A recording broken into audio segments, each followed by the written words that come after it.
5:30க்குன்னு அனுப்பியிருந்தாங்க. சரி, சினிமாவில் வந்து எப்போவுமே ஒரு அரை மணி நேரம் முன்னால் போடுவோம் அப்படித்தான் நினச்சா, கரெக்டாக 5:30க்கு இறையன்பு சார் வந்துட்டார் அப்படின்னு ஃபோன் அடிச்சாரு. அடடா, கரெக்டான ஒரு ஆளில் போய் நம்ம மாட்டிக்கிட்டோமே அப்படின்னு எனக்கு உண்மையிலேயே இன்னைக்கு நேரம் சரியான நேரம். காலையிலேயே நான் உண்மையிலேயே இந்த விழாவுக்காகத்தான் ஊர்ல இருந்து வந்திருந்தேன் 2 நாளைக்கு முன்னாலேயே. சரியா கரெக்டாக எல்லாமே இருக்கணும் அப்படின்னு நான் நினச்சேன். ஏன்னா எனக்கு முக்கியம் இறையன்பு சார். ரொம்ப ஒரு பக்கா பர்ஃபெக்டான, சரியான, நேர்மையான, எதையுமே செய்யக்கூடிய ஆள் அப்படிங்கிறது எனக்கு நல்லா தெரியும். ஆனால் எனக்கு பாருங்கள், இந்த சினிமாவில் இந்த மழை வந்து சொதப்போம், நினச்சதை எடுக்க முடியாமல், இல்லை ஏதோ ஒரு பிரச்சனை வரும். அந்த மாதிரி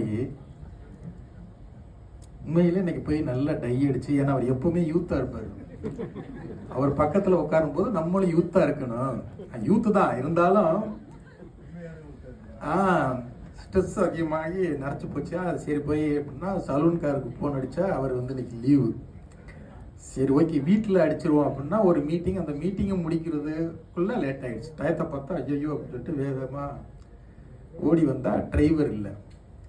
சரின்னு ஓலா போடுங்கடா அப்படின்னு சொல்லி போட்டால் பக்கத்தில் வந்து அவன் கட் பண்ணுறான்.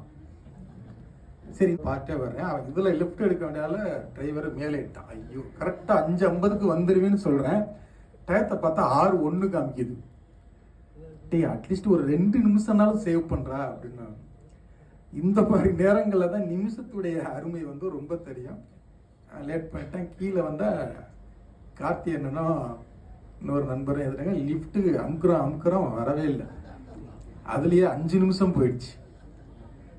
என்ன பேசுறதுன்னே எனக்கு முதல்ல அப்படியே டோட்டலாக இதுவாகிடுச்சு. ஏன்னா இந்த புத்தகத்தை வந்து எனக்கு 15 நாளைக்கு 15-20 நாள் இருக்குமா சார் முறையாக கொடுத்து படிச்சுட்டு வாங்க அப்படின்னு கொடுத்தாங்க. நான் ஊருக்கு போயிருந்தேன். அங்கே ஊரில் போய் விவசாயம் பண்ணுறது எனக்கு ரொம்ப பிடிக்கும். அங்கே வயல்வெளியில் உங்கள் அந்த புத்தகத்தை படிக்கணும் அப்படின்னு எடுத்து போயிருந்தேன். அங்கே என் சொந்தக்காரன் பூரா வர்றாங்க, ஒருத்தன் கூட படிக்க விடலை. இதுக்கு இடையில நிறைய மரணங்கள் வேற நடந்துக்கிட்டு இருக்கு, கல்யாணங்கள் வேற நடந்துக்கிட்டு. சரி ஓகே, ட்ரெயினில் போட்டு ரயில் பயணத்தில் இந்த புத்தகத்தை படிச்சிடலாம் அப்படின்னு எடுத்து வந்தேன். அதுக்கப்புறம் ராஜா சார் ஞானவேல் சார் ஃபோன் பண்ணி ஒரு முக்கியமான மீட்டிங் இருக்குது, 11 மணிக்கு ஃப்ளைட்டு போட்டு வந்துருங்க அப்படின்னு சொன்னாங்க. சரி, இந்த புத்தகத்தை நம்ம விமானத்தில் தான் படிக்கணும்னு எழுதியிருக்குது அப்படின்ட்டு விமானத்தில் திறந்து கையில் எடுத்து படிக்கிறதுக்கு ரெடியானேன். அங்கே ஒருத்தன் என்னைய பிடிச்சவன், கடைக்குட்டி சிங்கம் பசங்க மாதிரி மோட்டு பிள்ளை படத்தை பார்த்தவன் 3 படத்தை பற்றி விளக்கமாக பேச ஆரம்பித்தான். 1 மணி நேரம் ஃப்ளைட்டு. பாருங்க, நீங்கள் எவ்வளோ கஷ்டப்பட்டு எழுதிருப்பீங்க. நான் அதை விட அந்த புத்தகத்தை படிக்க கஷ்டப்பட்டேன். சரி, நேற்று படிச்சு போடுவோம். முதல் நாள் உட்காந்து இந்த புத்தகத்தை நம்ம படிச்சுட்டு விழாவாரியா.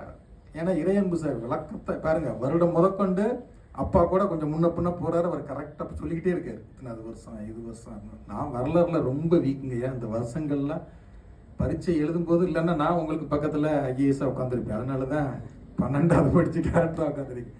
மெமரிங்கிறது நமக்கு சுத்தமாக மைண்டில் நிற்காது. சரி ஓகே அப்படின்னா இன்னைக்கு காலையில் வரைக்கும் படிக்க முடியல. அந்த மன்னிப்புக்காக தான் இவ்வளவு பில்டப்பு நான் சினிமா மாதிரி உங்களுக்கு சொல்லிட்டு வர்றேன். கடைசி வரைக்கும் சரி வர்ற நேரத்தில் ஒரு 3-4 சாப்டர் படிச்சிடலாம் அப்படின்னு சொல்லி ஒரு 2-3 படித்தேன். அதுக்குள்ள அந்த டிரைவர் டென்ஷன் பண்ணி அதில் ஒரு சாப்டர் படிக்கிறதையும் குறைச்சிட்டாரு. அதுதான் உண்மை. ஆனாலும் படித்த வரைக்கும் ஒரு ஓப்பனிங்கே வந்து ஒரு சினிமா மாதிரி தான் இருந்தது. ஒரு கப்பல் துறை, அங்கே ஒரு கூலி வேலை பார்க்குறவன், அவன் வந்து ஒரு கர்னல் ஜேம்ஸ் அப்படிங்கிற சந்திக்க போகிறான். அவர் சந்திக்க முடியுமா அப்படின்னா ஒரு கர்னலினும் ஒரு சாதாரண கூலிக்காரனும் அப்படின்னு ஒரு பில்டப்பாக கதையை அழகாக ஆரம்பித்தார். அப்புறம் அவரை சந்திக்க முடியாது அப்படின்னு கூட இருக்கிற ஆள் சொல்கிறாங்க. ஆனால் அந்த கேரக்டர் இந்த கேரக்டர் எப்படி சந்திச்சது அப்படின்னா, ஏன் சந்திச்சானா அந்த முத்துவடுகு அப்படிங்கிற அந்த பேர். அது யார் அப்படின்னா சின்னமருதுடைய பையன் தான் அவன் அப்படின்னு ஓப்பன் பண்ணுற அந்த விதமே, சின்னமருதுடைய பையன் முத்துவடுகு அந்த கர்னலை எப்படி சந்திச்சாரு, அந்த சந்திப்பு எப்படி இருந்தது, அந்த சந்திப்புல நீ என்ன வேண்டுமானாலும் என்னிட கேள் அப்படின்னு கேட்கிறாரு. அப்ப என்னென்னலாம் கேட்கலாம், ஒரு அடிமை மாதிரி அவனை கொண்டாந்து வேலை வாங்கிட்டு இருக்காங்க, என்னென்னலாம் கேட்கலாம் அப்படிங்கும் போது அவன் அந்த மருது சகோதரர்கள் என்ன உண்மை நடந்தது அப்படின்னு கேட்கிறார். அந்த கர்னல் சொல்ல போற கதை தான் இந்த கதை அப்படிங்கும்போது அப்படியே கட் பண்ணி அந்த ராஜகோபுரம் அந்த கோயிலை எப்படி கட்டினாங்க அப்படின்னு கட் பண்ணி போயிட்டாரு, சினிமா மாதிரி. அவருக்குள்ள ஒரு பெரிய திரைக்கதை ஆசிரியர் இருக்கிறாரு. சரி ஓகே அப்படின்னு போனா அடுத்து ஒரு தேர் சீனை ஓபன் பண்றாரு. அதுல மன்னர் வந்து இந்த நாள்ல விழா, மன்னர் வந்து தேர்ல ஏறி உலா வருவாரு. அப்ப அந்த தேரை ஒரு 70-80 பக்கம் இருக்கும். ஒரு நாள் கொண்டு வந்து இந்தா என்ன படம் எடுத்திருக்கான்னு இது வரைக்கும் தெரியல, இது ஒரு படமா உருப்பிட்டாங்க மாதிரி கொடுத்தாரு. அப்பதான் நம்ம மருது சகோதரர்களுடைய அந்த கதையை அந்த 80 பக்கத்தை படிச்சேன். எதுக்கு நம்ம தாய்மாமனே இந்த புத்தகத்தை கொடுத்துருக்காரு அப்படிங்கும் போதுதான் ஆனா ரொம்ப நல்லா இருக்கே அப்படிங்கும்போது இன்னொரு நண்பர் சொன்னாரு, ஏப்பா மருது சகோதரர்களை வந்து சூர்யாவையும் கார்த்தியை வச்சு படம் பண்ணுப்பா, சூப்பரா இருக்கும் அப்படின்னா இன்னொரு கேரக்டர் சொல்லுது.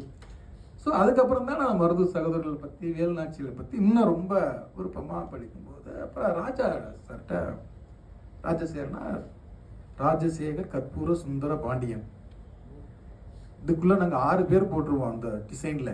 அவர் ஒரு பேரே இவ்வளவு லென்த்து போடுவார். அதில் இணை தயாரிப்பு அப்படின்னு போட்டு ராஜசேகர் கற்பூர சுந்தர பாண்டியன். அப்புறம் பாருங்க இங்கே சார் பேருமே நான் ரத்னகரன் தான் நினச்சிக்கிட்டு, இங்கே வந்து சத்யேந்திரன் ரத்னகரன், நல்ல பேர் வரிசையாக இருப்பாங்க.